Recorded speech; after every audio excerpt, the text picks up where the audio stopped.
Okay, triads. So, I saw a video, guitar YouTuber that is professional, way beyond me, that I respect and also admire. Did a bit on triads as he was explaining stuff, and his one of his emphasis, not the whole video, but part of his emphasis was to be able to play one key without moving your hand around, right? So play all the triads in that key while staying in that position. So the one, the two, the three, four, five, six, seven. I think that's the diminished there, and then the one again. And be able to do all that. So being that if you're playing like a 1-4-5, you can be like, have to move your hand. Something like that. And that's a good exercise. And those things can be really helpful. I approach them differently because I want to make a few points about triads. One, they're absolutely fundamental to playing music on the guitar. Every chord is built on triads. That is the basics of every chord. Now they extend to 4 and 5 note chords, but every major and minor chord is a triad, all over the neck. That's all you need for that chord sound. Sometimes they can sound thin, depending on the situation you're in, like the bandmates that are around you. So I proposed that we use them sparingly. No, that's the wrong thing. I use them sparingly. They're a tool in my toolbox of many things that I might pull out. When I was playing that thing in the beginning, I was doing kind of bigger chords to fill that up. And then when I wanted a new feel, a new sound, right?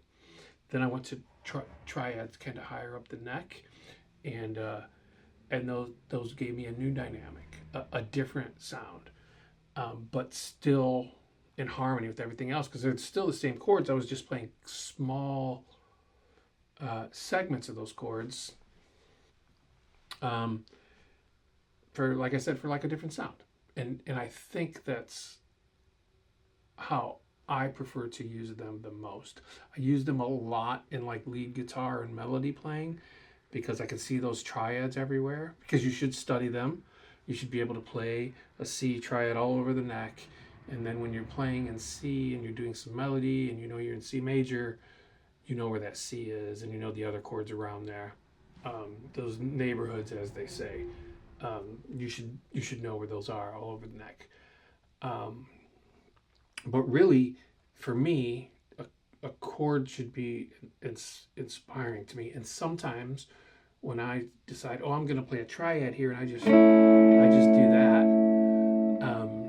what I hear in my ears from the other instruments in the band or whatever, it sounds a little weak, and I'm like, it needs a little more. Now we get into the part where some guitar players might tell you to never play a bar chord, or I actually saw this in a video one time where a guy had said that you shouldn't play bar chords because they make you look like an amateur. You look like you don't know what you're doing when you're playing a bar chord, like you don't know any other chords. That is the most ridiculous thing I've ever heard. Whenever you see a musician using a bar chord, there is a good chance that they're playing small parts of that bar chord, but they're using the economy of having multiple triads available to them so that they can choose which ones to play. So instead of being right there, and they can play the bass of that.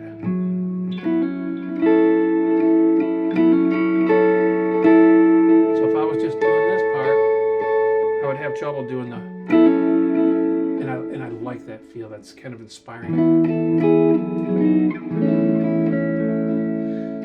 So I do play triads, but I play thicker triads. So that's the other point I want to make. First point, they're just a tool. They're really important, and they're just a tool. Second point is you can use triads inside bigger shapes to fill out that music more. Don't feel like you have to stick to just that 3-note pattern and be stuck to that. I like to have options, right? I like to have other things available to me. A lot of players will do that with their thumb. They might play this, but they got their thumb over top. My fingers aren't long enough, so.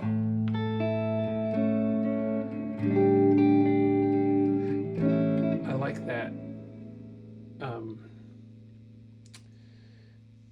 that deeper space that takes up sonically, that takes up. And I saw another guy. I don't like to drop names of YouTubers that I'm watching or whatever, because I don't ever want them to think that I'm like using their name on one of my videos to get people to watch. But I have another YouTuber, probably my favorite guitar YouTuber that I watch.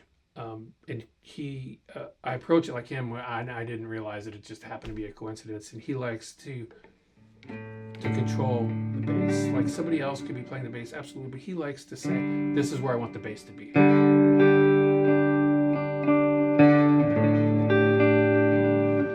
And I think that's important. Okay.